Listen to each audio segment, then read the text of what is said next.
Hey guys, this is Drew here. If this video helps you out, please hit that subscribe button and also hit the like button. And check out some of my other videos, especially if you're having trouble starting your car. I like to talk to people like a person. I'm not a mechanic. I know a little bit about cars, but I speak the language of the average person. I don't use all those technical terms that people don't know.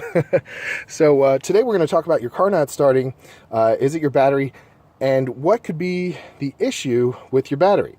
So sometimes you may not have a dead battery. Some people are like, I just got a battery a year ago or 2 years ago, and my car's not starting, or it'll start one day and it won't start the next. Well, here's one thing here. This is showing a little bit of age. See that corrosion around the battery there? That can definitely lead to a battery not starting and things like that. So this is the PT Cruiser. You have to take the air filter off to get the other side, the negative. That's the positive side there. But one big issue, you're going to want to have, definitely know how to disconnect your cables and how to be safe about disconnecting them.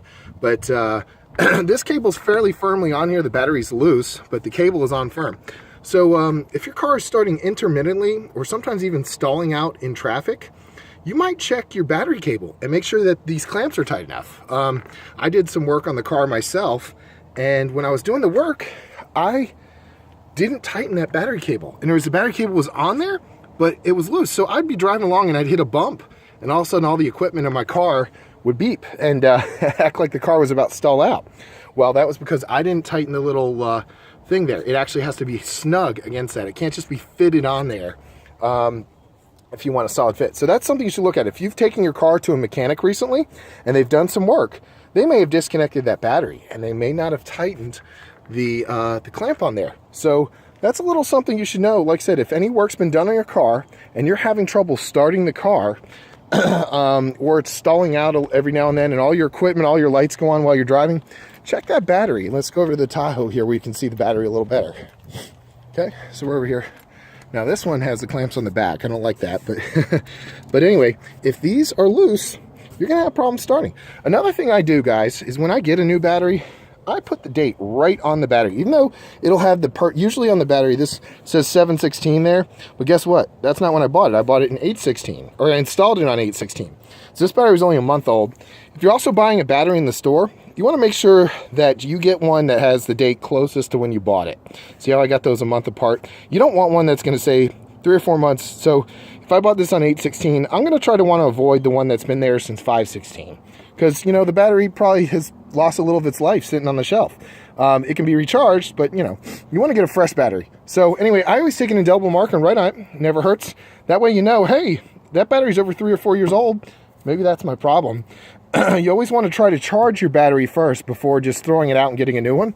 But you can take it to an auto parts store. This is Interstate Batteries. Costco sells these. You have to install it yourself, which kind of sucks. But Sam's Club will put in your own batteries, but they sell Duracell batteries. I'm not a big fan of those. I had one fail after 2 years, and it was just after the warranty, I think, 2 to 3 years. It didn't work, so I couldn't get a warranty claim on it. All right, so anyway, just a heads up, if your car is not starting, or it's starting intermittently, if it starts one day and not the other, check those battery terminals. Make sure they're tight. Make sure they're on there tight, and or if you're driving and all of a sudden all your equipment stops. It could also be your alternator if you're driving, your equipment stops. But if your equipment stops and then starts right back up when you hit a bump, you probably have a loose battery cable. So you want to make sure those stay clean. Obviously, and I got to clean the one on the PT Cruiser.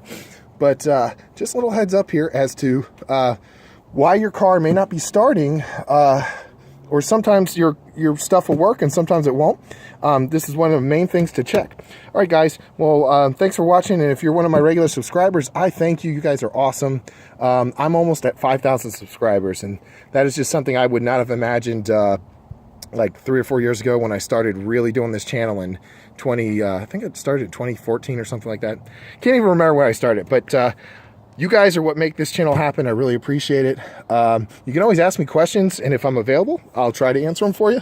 But just a heads up, look at your battery cables. If your car isn't starting properly, or if it starts one day and not the next, you can also have a bad cell. I've talked about that in one of my other videos. So if your battery is 2 to 3 years old, a cell could be bad, in it, and that can also be the reason why it'll start one day but not the next. If it's freezing cold, it can affect your battery. If it's 110 degrees out, it can affect your battery too. So the cells are going to react differently to different weather conditions. But you never need to throw a battery out necessarily. You can always try to have it charged, and then if it goes dead within a day or two, you're going to know that your alternator is probably bad. If you've just charged that battery, you can get your alternator tested at a place like AutoZone or Advanced Auto Parts, and so that's your alternator right there. That charges the battery, and you can see the cable right here goes right into the lower part of the alternator. So, and then there's a little, yeah, so without getting too technical, but this is what charges your battery while you're driving. So that's why if your car's off, your battery will go dead. When your car is running, this belt is like a generator that charges the battery. So, all right, guys, we'll give this video a thumbs up if it helped you, and subscribe. And this is Drew's Quick Fixes and Hacks, and I hope you guys are getting your cars working right. And thanks a lot. Have a great day.